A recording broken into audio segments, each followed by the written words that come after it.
guys, what's up? Welcome back to my YouTube channel. Today we're When I gonna was 9, I was staying home alone. Today we're gonna be reacting to scary stories. It was early morning, and I like for more, and let's get on to it. Today we made 2 videos. If you want to watch other video, it will be linked down below. So let's go on. just got out of the shower and brushed my teeth. I put on my favorite outfit, set up a little area in the living room with a drink and a snack, and then turned on the TV to watch something. The phone rang. I went across the house to go answer it. The voice on the other end was, well, really familiar and really comforting for me. He asked me about my day so far, and he made small talk. After about a minute or so, he then said, "I like your outfit. Is pink your favorite color?" I replied back with, "Oh, thank you. No, it isn't." "What were you planning on watching on TV?" he asked. So guys, don't forget to like and subscribe, and okay. It took me a few seconds to understand what was happening, as I was only 9 years old and very naive. The voice on the other end of the phone then changed. It became deep and raspy and horrific. The voice then proceeded to describe all these horrible things that they wanted to do to me, and in detail. I went numb. My skin felt as if it were on fire, and my heart was racing. I had never been more terrified in my entire life. I slammed down the phone, and then I called my mom at work. I tried to explain what happened, and I'm not sure I was making much sense. She got on to me for answering the phone, and she told me to go back about my day. I remember trying to explain to her that he was watching me, and that he told me what I had been doing, and that he knew what I was wearing. I also mentioned that I was going to call 911 because I needed help. "That isn't necessary. I'm not coming home. Just don't answer the phone and go watch TV," she said, and then I hung up. I was really confused and I was scared. I could feel his eyes on me. I pulled the curtains closed and I raced around the house, torn between doing what I felt was right and doing what I had been told by my mother. This whole time the phone was ringing. The second it would stop, it would just start up yet again. The sound of the phone ringing would pulse through my entire body like electricity.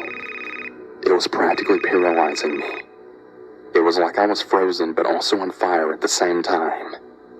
I waited for a pause in the ringing and called 911. "I'm home by myself and I'm 9 years old and someone's watching me and telling me they're gonna kill me," I told the operator. She tried to keep me calm and she said that she would send help for me. I remember standing there listening to this kind voice just trying to help me, but I could feel every scary movie scenario just playing out behind me. Was he creeping up behind me with a knife? Was he going to shoot me through a window? Was he going to throw a rock through the glass and open the door? I just didn't know. I couldn't breathe and I couldn't feel my body.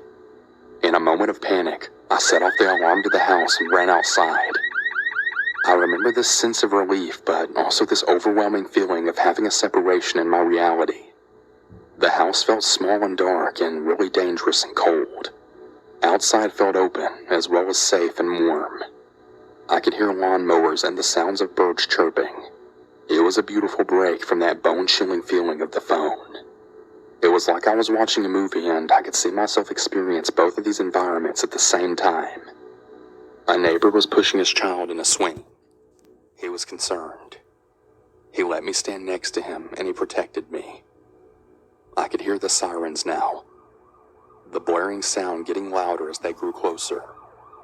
It felt like it took an eternity, but the police finally arrived. An officer walked over to me and he asked me what happened. I did my best to explain it, but so many of the words on the phone that were used were just so embarrassing. I couldn't bring myself to use such adult words to a police officer. And his other words were just bone-chilling. I couldn't say those either. To this day, I can still hear my young voice repeating the words. He was watching me. He said he was going to kill me. Not long after, my mom's car pulled into the driveway. She, for some reason, decided to come home. She didn't look for me or come to speak to me. She just calmly got out and then walked over to the police officer. I was standing in the doorway from the house to the garage, just facing the driveway. I could see my mom and the police officer. I was watching and trying to understand, trying to figure out what was happening. Then I saw it. She was laughing. My face was swollen from tears, my heart still racing, and my skin was on fire. And my mom was laughing? What the hell was going on? Very slowly, I crept a little closer, and I then overheard. "I'm so sorry about this. I guess she just got scared being home alone and overreacted. I'm really sorry. What the hell's happening? What did I do wrong?" Coming home, wait for me by the phone. I'm coming, I'm all alone, cause everybody's gone.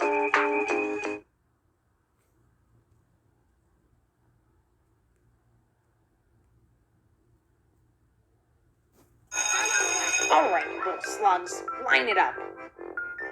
Ugh, nice try, Billy. Oh, great, another Einstein. Yay! Ugh, so much for children being our future. Wrong. Did I imagine this? Was this a dream? Should I not have called 911? Did I actually overreact? My memory of what happened after that is a little hazy. I remember refusing to stay home alone and the sound of the phone ringing just rippling through my body. It wasn't something I liked discussing. I refused to repeat what had been said to me by the voice on the phone. My mom decided that she knew who did it, but she didn't even know the details. There was no investigation. No one was questioned.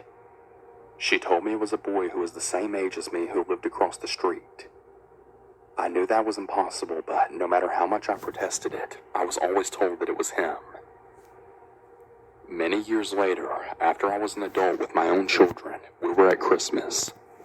Everyone was in the living room and I had gone into the back bedroom to change a diaper.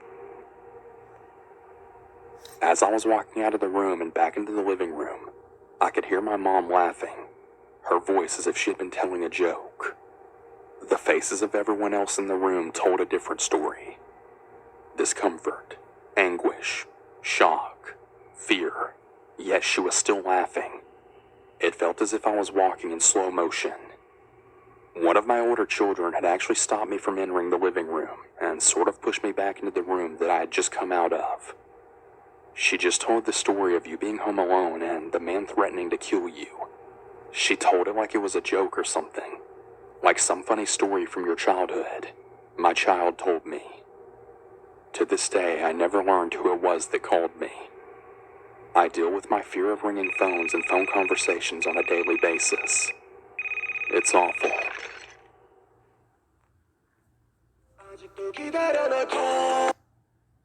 Okay, guys, that's it for today. And bye. I gave you my heart.